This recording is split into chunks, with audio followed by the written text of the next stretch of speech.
எல்லாத்துக்கும் வணக்கம். Welcome to post market ரிப்போர்ட்டுங்க. எப்பவும் போல ஓவரால் மார்க்கெட் கண்டிஷன்ஸ் டிஸ்கஸ் பண்ணிடுவோம். அதுக்கப்புறமா இந்த Nifty futures and bank Nifty futures உடைய வேல்யூஸ்க்கு வந்துடலாம். ஃபர்ஸ்ட் ஆஃப் ஆல் இந்த ஓவரால் மார்க்கெட் கண்டிஷன்ஸை பொறுத்த வரைக்குமே ஜியோ பொலிட்டிக்கல் டென்ஷன்ல ரொம்ப நாளா உறுத்திக்கிட்டு இருந்த விஷயம் வந்து இந்த அமெரிக்காவுக்கும் ஈரானுக்கும் நடுவில் போய்கிட்டு இருந்த அந்த விஷயம் தான். பட் அமெரிக்காவும் ஈரானும் அபிஷியலா சந்திச்சு இந்த பிரச்சனையை தீர்த்துக்கிறதா பொதுவாக அறிவிச்சிருக்காங்க. ஸோ ஓமன்ல அமெரிக்கா அண்ட் ஈரானுடைய தலைவர்கள் மீட் பண்ணி இந்த பிரச்சனையை எக்ஸ்கலேட் ஆகாம இதை முடிச்சுக்கிறது அப்படிங்கிற ஒரு முடிவுக்கு வந்திருக்காங்க. இது உண்மையாலுமே மேக்ரோ எக்கனாமிக்ஸ்க்கு ஒரு பாசிட்டிவான ஒரு நியூஸ் தான். ஆயில் பிரைஸும் ஸ்டேபிள் ஆகிறதுக்கான வாய்ப்புகள் இருக்கு. ஸோ ஓமன் மீட்டுக்கு அப்புறம் அமெரிக்கா ஈரான் எந்த பிரச்சனையை அடுத்ததுக்கு எப்படி எடுத்துட்டு போறாங்கிறத பொறுத்து இந்த ஜியோ பொலிட்டிக்கல் டென்ஷன் எக்ஸ்கலேட் ஆகுதா, இதோட முடிஞ்சிருதா அப்படிங்கிறத நம்ம பார்த்துடலாம்.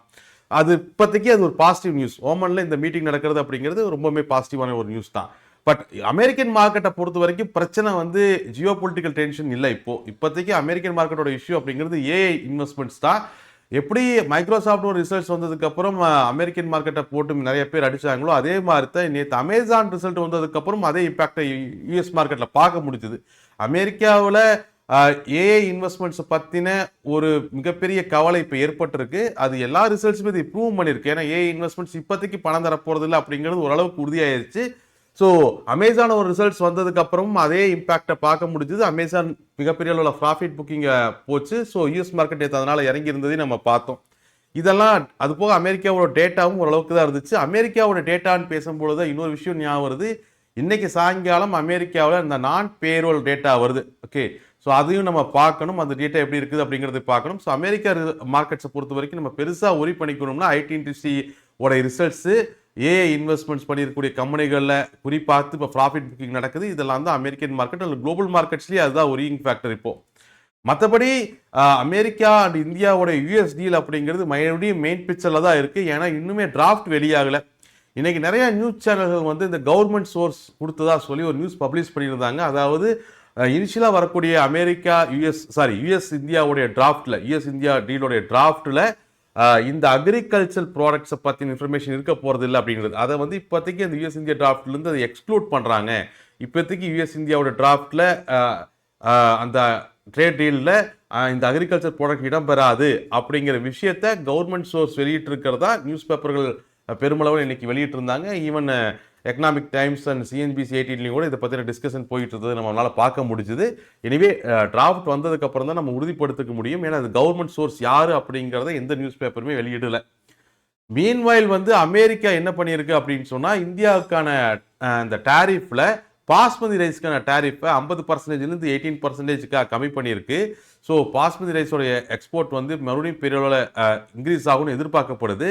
பட் அதையும் நம்ம நல்லெண்ணமாக எடுத்துக்க முடியாது. ஏன்னா பாஸ்மதி ரைஸோடைய டாரிஃப் தொடர்ந்து 50% இருக்கிறதுனால யூஎஸ்ல இன்ஃப்ளேஷன்ஸ் இன்னுமே அதிகமாகுற சர்வே இருந்துச்சு. ஸோ அந்த ரைஸுக்கான அந்த டாரிஃபை வந்து 50%லேருந்து 18% அமெரிக்கா கம்மி பண்ணியிருக்கு. ஸோ இது இந்தியாவை பொறுத்த வரைக்கும் ஒரு பாசிட்டிவான ஒரு விஷயம்தான். அதில் எந்த விதமான குழப்பமும் கிடையாது. மீன்வைல் இன்னைக்கு நடந்த யூரோப்பியன் சென்ட்ரல் பேங்க் உடைய ரேட் டிசிஷன் ஆகட்டும் அல்லது நம்மளுடைய ஆர்பிஐ உடைய ரேட் டிசிஷன் ஆகட்டும் ரேட்டை மெயின்டைன் பண்ணியிருக்காங்க. ஓகே, இசிபியும் ரேட்டை மெயின்டைன் பண்ணியிருக்காங்க.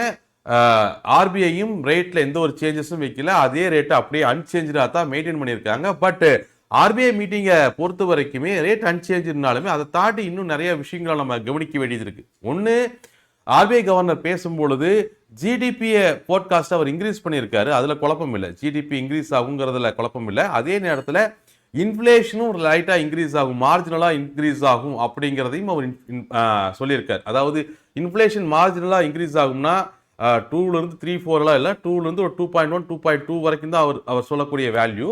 பட் இதனால என்ன அவர் சொல்ல வர்றாருன்னா ஃபர்தராக ரேட் கட் அப்படிங்கிறது உடனடியாக ரேட் கட்ஸ் இருக்காது அப்படிங்கிறத அவர் கிளாரிஃபை பண்ணுறாரு.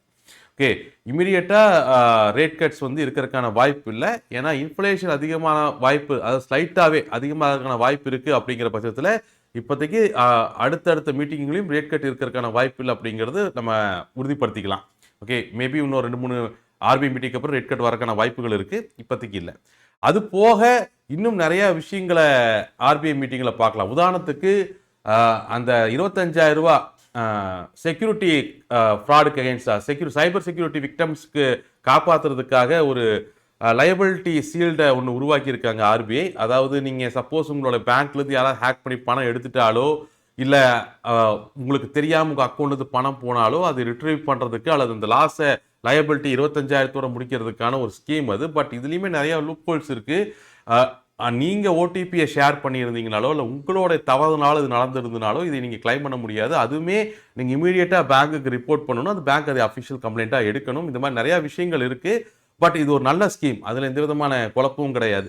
அதே மாதிரி இன்னைக்கு ஆர்பிஐ மீட்டிங்கில் நம்ம இன்னும் முக்கியமாக பார்க்க வேண்டியது அப்படின்னு சொன்னால் இந்த எம்எஸ்எம்இக்கு அந்த அன்செக்யூர்டு லோன், எந்த விதமான கொலட்ரலும் இல்லாமல் அன்செக்யூர்ட் லோன் வந்து 10 லட்ச ரூபாய் வரைக்கும் கொடுத்துக்கிட்டு இருந்தாங்க.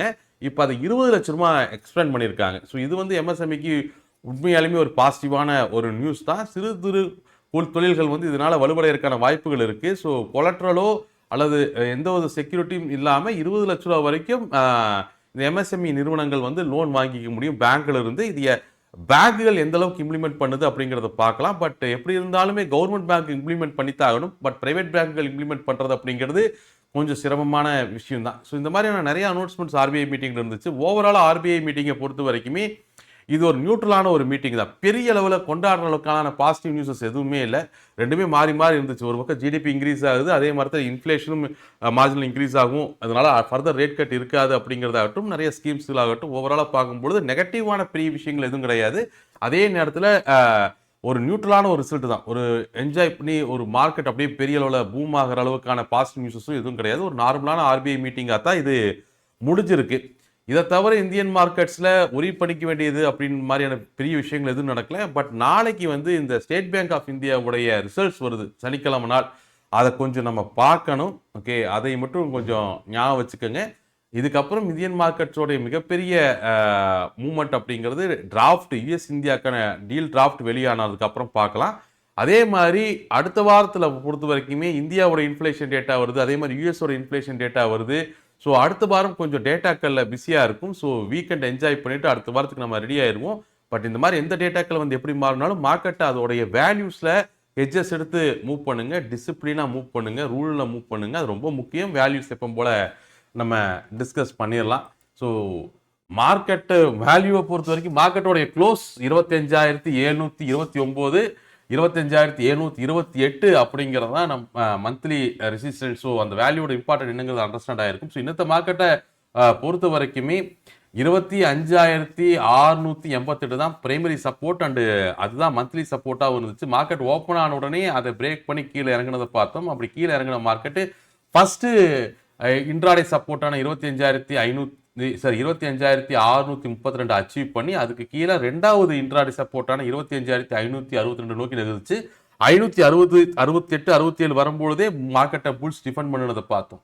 ஓகே, அங்கிருந்து டிஃபெண்ட் பண்ண புல்ஸ் மறுபடியும் மார்க்கெட்டை மேலே எடுத்துகிட்டு போனாங்க. அப்படி எடுத்துகிட்டு போன மார்க்கெட்டை எகைன் அந்த பிரைமரி சப்போர்ட் அண்டு மந்த்லி சப்போர்ட்டான 25,688 மார்க்கெட்டை தடுத்து நிறுத்த டிஃபெண்ட் பண்ணி தடுத்து நிறுத்த முயற்சி பண்ணாங்க. அந்த பவுன்ஸ் பேக்குமே பாசிட்டிவ், அல்லது 25,728 சொல்லக்கூடிய அந்த மந்த்லி ரெசிஸ்டன்ஸ் வரைக்கும் தான் இருந்துச்சு. ஸோ மார்க்கெட்டோட மூவ் பொறுத்த வரைக்கும் பெரிய காம்ப்ளிகேட்டடான மூவ் எல்லாம் ஒன்றும் கிடையாது. பிரைமரி சப்போர்ட், அப்புறம் ஃபர்ஸ்ட் இன்ட்ராடே சப்போர்ட்டு, அப்புறம் செகண்ட் இன்ட்ராடே சப்போர்ட்ஸ் எல்லாமே பாயிண்ட் டு பாயிண்ட் தான் அப்போ இருந்துச்சு. அதே மாதிரி பவுன்ஸ் பேக் ஆனதுமே பார்த்தீங்க அப்படின்னு சொன்னால் ஃபர்ஸ்ட் இன்ட்ராடே சப்போர்ட், அப்புறம் மறுபடியும் பிரைமரி சப்போர்ட், அதுக்கப்புறம் பிரைமரி ரெசிஸ்டன்ஸ் 25,728 அங்கேயே சட்டையை போட்டு அதே இடத்துல ஆல்மோஸ்ட் மார்க்கெட்டு க்ளோஸும் ஆயிருக்கு. So 25,729 exact close. ஸோ ஓரளவுக்கு மார்க்கெட்டோட மூவ்மெண்ட் அண்டர்ஸ்டாண்ட் ஆயிருக்கும்னு நினைக்கிறேன். மார்க்கெட்டோட க்ளோஸை பொறுத்த வரைக்கும் மேத்தமேட்டிக்கலாக பெரிய சேஞ்சஸ் எல்லாம் எதுவும் கிடையாது. ஸ்டில் திங்கக்கிழமை மார்க்கெட்டுக்குமே 25,728 தான் பிரைமரி ரெசிஸ்டன்ஸாக இருக்கும். அதே மாதிரி மந்த்லி ரெசிஸ்டன்ஸாகவும் அதுதான் இருக்கும். 25,728 தான் primary resistance and monthly resistance. அதுக்கு மேலே புஷ்னல் ஹடல் அப்படின்னு பார்த்தோம்னா 25,982. அதுக்கு மேலே இருக்கக்கூடிய அடுத்த மந்த்லி ரெசிஸ்டன்ஸ் 26,182.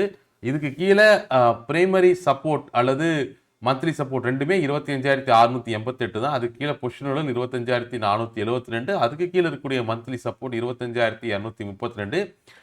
இன்ட்ராடே சப்போர்ட்ஸ் அப்படின்னு நம்ம பார்த்தோம்னா 25,632, 25,562 இன்ட்ராடே சப்போர்ட்ஸாக இருக்கும். ஓப்பன் இன்ட்ரெஸ்ட்டை பொறுத்த வரைக்குமே ஓரளவுக்கு ரெண்டு பேருமே டிஃபென்ஸ் பொசிஷனை மெயின்டைன் பண்ணியிருக்காங்க. டிஃபென்ஸ் பொசிஷன்ஸை ரெண்டு பேருமே மெயின்டைன் பண்ணியிருக்காங்க. பட் அட்டாக்கிங் பொசிஷன்ஸ் ரெண்டு பேரும் மெயின்டைன் பண்ணியிருக்காங்களா அப்படின்னா அது டவுட் தான். ஓகே, உதாரணத்துக்கு நீங்கள் ஃபர்ஸ்ட் நம்ம பியர்ஸோட பஞ்சாயத்துக்கு வருவோம். பியர்ஸோட பொசிஷனிங்கை பார்த்தீங்க அப்படின்னு சொன்னால் மந்த்லி ரெசிஸ்டன்ஸ் 25,728 இருக்கு இல்லையா? ஸோ 700 750 வரைக்கும் அவங்களோட பொசிஷன்ஸ் எவ்வளோ ஸ்ட்ராங்காக மெயின்டைன் பண்ண டிஃபென்ஸ் ஸ்ட்ராங்காக மெயின்டைன் பண்ணுறாங்க. அதுக்கு கீழே எல்லாமே சிங்கிள் டிஜிட்ஸ்க்கு போயிடுது. அதுக்கப்புறம் 600 ரேஞ்சுகளில் மட்டும்தான் அவங்களோட பொசிஷன்ஸை பார்க்க முடியுது. அந்த பொசிஷன்ஸுமே பார்த்தீங்கன்னா 472 பொசிஷன் நடுவில் வரைக்கும் மெயின்டைன் பண்ணுறாங்க. 450 வரைக்கும் 450 கீழே மறுபடியும் கம்மி பண்ணிட்டாங்க. ஸோ ஓவராலாக இவங்களுடைய பியர்ஸோடைய ஆப்ஷன் செயின் அனலைஸ் பண்ணோம்னா, கால் ஷார்ட்ஸ் அனலைஸ் பண்ணோம்னா டிஃபென்ஸ் நல்லா தான் இருக்குது. அதில் எந்த ஒரு குழப்பமும் கிடையாது. பட் அதே நேரத்தில் அட்டாக்கிங் பொசிஷன்ஸை ரேண்டமாக கம்மி பண்ணியிருக்காங்க. அதுவும் பொசிஷனல் 25,472க்கு அப்புறம் 450லேருந்து பார்த்தீங்கன்னா வெறுமனே 0.0 தான். அதுக்கு மேலெல்லாம் ஒரு பொசிஷன்ஸும் கிடையாது. ஓரளவுக்கு பியர்ஸோடைய ஸ்டேட்டஸ் இதுதான் டிஃபென்ஸ் ஸ்டாண்ட். புல்ஸை பொறுத்த வரைக்கும் இவங்களோட டிஃபென்ஸ் பொசிஷனுமே ஓரளவுக்கு நல்லா தான் இருக்குது. இவங்களோட டிஃபென்ஸ் பொசிஷனும் பார்த்தீங்கன்னா 700 வரைக்கும் இருக்கும். அதுக்கு கீழே ஒன்றும் இல்லை. அதுக்கப்புறம்லாம் 0.0 தான். அதுக்கப்புறம் மைனஸ் தான். டிஃபென்ஸ் பொசிஷன் மட்டும் மெயின்டைன் பண்ணுறாங்க. அட்டாக்கிங் பொசிஷன்ஸை பெரிய அளவில் கவர் பண்ணியிருக்காங்க. பியர்ஸ் அந்த அளவுக்கு அட்டாக்கிங் பொசிஷன்ஸை கவர் பண்ணல. பட் புல்ஸை பொறுத்த வரைக்கும் பெரிய உள்ள அட்டாக்கிங் பொசிஷன்ஸ் கவர் ஆயிருக்கு. பட் ரெண்டு பேருமே டிஃபென்ஸ் பொசிஷன் ஸ்ட்ராங்காக தான் மெயின்டைன் பண்ணிக்கிட்டு இருக்காங்க ஓப்பன் இன்ட்ரெஸ்ட் அனலைஸை பொறுத்த வரைக்கும். பட் எனிவே இந்த பொசிஷன்ஸை பொறுத்த வரைக்குமே ஆல்மோஸ்ட் இது இப்போ இருக்கக்கூடிய ஒரு ட்ரேடருடைய மனநல தான். ஓகே, இதை நீங்கள் மறுபடியும் திங்கட்கிழமை காலையில் மார்க்கெட் ஓப்பன் ஆனதுக்கப்புறம் செக் பண்ணணும். ஓகே, திங்கட்கிழமை காலையில் மார்க்கெட் ஓப்பன் ஆனதுக்கப்புறம் செக் பண்ணணும். ஏன்னா மார்க்கெட்ஸை பொறுத்த வரைக்குமே மேக்ரோ எக்கனாமிக்ஸ் அப்படிங்கிறது நிலையில்லாத ஒரு விஷயம். அது நிறையா தடவை நம்ம பேசிட்டோம். மேக்ரோ எக்கனாமிக்ஸ் வந்து யாரால வேணாலும் மாற்றிட முடியும். ஒரு சின்ன வாரால மாற்ற முடியும். ட்ரம்ப்போட ஒரு ட்விட்டரால் மேக்ரோ எக்கனாமிக்ஸை மாற்ற முடியும். இல்லை பிரைம் மினிஸ்டர் மோடியோடைய ஏதாவது ஒரு அனௌன்ஸ்மெண்ட்டால் மேக்ரோ எக்கனாமிக்ஸை மாற்ற முடியும். So what ever happens macro economics change ஆகும் பொழுது ட்ரேடர்ஸோட மனநிலை அப்படிங்கிறது பெரிய அளவில் சேஞ்சஸ் ஆகும். அப்படி ஆகும் பொழுது நம்ம ஏதோ ஒரு மைண்டில் ஃபிக்ஸ்டாக வச்சுருந்தோம், அதுக்கு எகெயின்ஸ்டாக மார்க்கெட் நகர்ந்துச்சு அப்படின்னு சொன்னால் நம்ம மார்க்கெட்டை கையாளுறது அப்படிங்கிறது ரொம்ப சிரமமான ஒரு விஷயமா போயிடும். ஸோ அதை மட்டும் கேர்ஃபுல்லாக கையாளுங்க. ஹெட்ஜஸ் எடுத்து கையாளுங்க. தயவு செஞ்சு ரூல்ஸில் டிசிப்ளினாக கையாளுங்க. பேங்க் நிஃப்டியை பொறுத்த வரைக்கும் பெரிய காம்ப்ளிகேட்டட் மூவ் எல்லாம் ஒன்றும் இல்லை. பேங்க் நிஃப்டியை பொறுத்த வரைக்குமே 60,232 பிரைமரி ரெசிஸ்டன்ஸ், 60,162 பிரைமரி சப்போர்ட் அப்படிங்கிறத நேற்று போஸ்ட் மார்க்கெட் ரிப்போர்ட் டிஸ்கஸ் பண்ணியிருந்தோம். காலையில் ஓப்பன் ஆனதுக்கப்புறம் மார்க்கெட்டை அந்த பிரைமரி ரெசிஸ்டன்ஸை தாண்டறதுக்கு காலையில் ஓப்பன்லேயும் சரி க்ளோஸ்லேயும் சரி புல்ஸ் முட்டி மோதி பார்த்தாங்க. ஏன்னா புல்ஸ் மறுபடியும் மார்க்கெட்டில் சர்வே ஆகணும்னா மந்த்லி ரெசிஸ்டன்ஸ் 60,318க்கு மேலே மறுபடியும் அவங்க போகணும். ஸோ அதுக்கு ஃபஸ்ட்டு அவங்க பிரைமரி ரெசிஸ்டன்ஸ் இன்னத்த பிரைமரி ரெசிஸ்டன்ஸான 60,232 கிராஸ் பண்ணணும். பட் காலையில் அட்டம்ப்ட்லேயுமே பிஎஸ் மார்க்கெட் டிஃபெண்ட் பண்ணாங்க. சாயங்காலத்து அட்டம்ப்ட்லேயுமே ஆஃப்டர்நூன்லேயுமே பிஎஸ் மார்க்கெட் டிஃபெண்ட் பண்ணாங்க. அதே மாதிரி பிரைமரி சப்போர்ட் 60,162க்கு கீழே மார்க்கெட்டை புஷ் பண்ணி கன்சால்டேஷன் ஜோனில் தான் மார்க்கெட்டை பிஎஸ் மெயின்டைன் பண்ணாங்க. அடுத்த பிஎஸ் சிங்குள்ளே போகிறதுக்கு புல்ஸ் அலோவ் பண்ணல. அடுத்த பிஎஸ் சிங்கோட ஸ்டார்டிங் பாயிண்ட் கிட்ட வரும்பொழுதே மார்க்கெட்டை புல்ஸ் டிஃபெண்ட் பண்ணிட்டாங்க. ஸோ பவுன்ஸ் பேக் எல்லாத்தையுமே நீங்கள் காலையில் ஓப்பனிங்கில் 60,232 க்ளோசிங்கில் 60,232 மார்க்கெட் அந்த பிரைமரி சிஸ்டம் மார்க்கெட் டிஃபெண்ட் பண்ணல பார்க்கலாம்.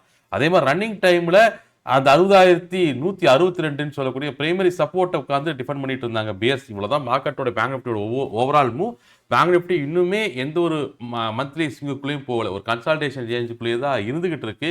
க்ளோஸை பொறுத்த வரைக்குமே இது ஒரு ஃபிளாட் டு நியூட்ரல் க்ளோஸ் தான். இந்த க்ளோஸை பொறுத்த வரைக்குமே மார்க்கெட்டினுடைய பிரைமரி ரெசிஸ்டன்ஸ் 60,232, அதுக்கு மேலே மந்த்லி ரெசிஸ்டன்ஸ் 60,318, 60,872. அதே மாதிரி பிரைமரி சப்போர்ட் 60,158, மந்த்லி சப்போர்ட் 59,768, 59,228. ஓரளவுக்கு ஓஏயும் நம்ம பேசிடுவோம். பேங்க் நிஃப்டியோட ஓஏ பொறுத்த வரைக்கும் பெரிய டிஃபரன்ஸ் எல்லாம் எதுவுமே நடக்கல. டிஃபென்ஸ் பொசிஷன்ஸை எப்பவும் போல புல் ஸ்ட்ராங் பண்ணி வச்சுருந்தாங்க. ஒரே நிமிஷம் மாற்றிக்கிறேன். டிஃபென்ஸ் பொசிஷன்ஸ் எப்பவும் போல புல் ஸ்ட்ராங் பண்ணி வச்சிருக்காங்க. பிஎஸ்எம் டிஃபென்ஸ் பொசிஷன் மெயின்டைன் பண்ணுறாங்க. அட்டாக்கிங் பொசிஷன்ஸ் ரெண்டு பேர்த்திட்டுமே இல்லை. என்ன புல்ஸ் வந்து கவர் பண்ணிட்டாங்க, பியர்ஸ் கவர் பண்ணல அட்டாக்கிங் பொசிஷன்ஸை. மற்றபடி இவங்ககிட்ட டிஃபென்ஸை தவிர வேறு எதுவும் கிடையாது. மார்க்கெட்டுமே சிங்குக்கு நடுவில் தான் இருக்குது. இன்னொரு எந்த சிங்காச்சுக்குள்ளே போகும்பொழுது அடுத்த மூவை நம்ம பார்க்க முடியும். ஓகே, அநேகமாக ஓரளவுக்கு எல்லா வேல்யூஸும் வேல்யூ பாயிண்ட்ஸும் டிஸ்கஸ் பண்ணிட்டேன்னு நினைக்கிறேன். நேற்று ஆர்பிஐ மீட்டிங்கை டிஸ்கஸ் பண்ண மறந்துட்டேன். ஸோ கமெண்டில் போட்டிருந்தேன், எல்லோரும் பார்த்துருப்பீங்கன்னு நினைக்கிறேன். மறுபடியும் ஏதாவது மறந்துட்டேன்னா நான் கமெண்டில் டிஸ்கஸ் போட்டுறேன். மறுபடியும் நம்ம திங்கட்கிழமை போஸ்ட் மார்க்கெட் ரிப்போர்ட்டில் மீட் பண்ணலாம். 2 நாள் வீக்கெண்ட் என்ஜாய் பண்ணுங்கள். அநேகமாக வீக்கெண்டுங்கிறனால ஹெட்ஜஸோடு தான் வச்சுருப்பீங்கன்னு நினைக்கிறேன். ஹெட்ஜஸ் இல்லாமல் இருந்ததுன்னா ப்ராஃபிட்டோ லாஸோ 2 நாள் தூக்கம் வராது. அது ரொம்ப முக்கியம். ப்ராஃபிட் லாஸ் வரதெல்லாம் ரெண்டாவது விஷயம். ஹெட்ஜஸ் இல்லாமல் ஓப்பன் பொசிஷனை வீக்கெண்டில் வச்சுட்டு நிம்மதியாக தூங்கினவன் வந்து உண்மையான ட்ரேடரே கிடையாது. ஓகே, ஸோ அதனால் ஹெட்ஜஸோட வையுங்க. இங்கே முதல்ல நம்ம பீஸ் ஆஃப் மைண்ட் ரொம்ப முக்கியம். ஓகே, நான் அப்படியே பேசிகிட்டு இருக்கும்போது ஒரு பாயிண்ட் சொன்னேன்.